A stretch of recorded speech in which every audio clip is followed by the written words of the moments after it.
ครับก็ประมาณนี้นะครับก็จะเป็นช่วงเย็นๆค่ำๆเก็บบรรยากาศกับช่วงนี้ก็อาจจะมืดเร็วหน่อยหรืออาจจะสว่างเร็วหน่อยก็แล้วแต่บางช่วงก็สว่างอาจจะมืดไวช่วงนี้เป็นช่วงมืดไวนะครับเนาะมืดไวช่วงนี้ช่วงเทศกาลกฐินนะครับเทศกาลกฐินจะมืดเร็วๆสักเล็กๆน้อยๆนะครับ นะครับได้จะมาเก็บบรรยากาศนะมุมเดียวๆนี่แหละครับมุมเดียวๆเก็บบรรยากาศชั่ววี่ชั่ววันชั่วโคตรเลย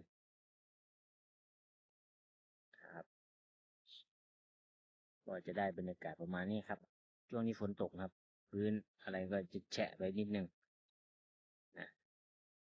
บรรยากาศก็ตามที่เห็นนะครับค่ำๆนะครับก็จะฝากไว้ประมาณนี้ครับ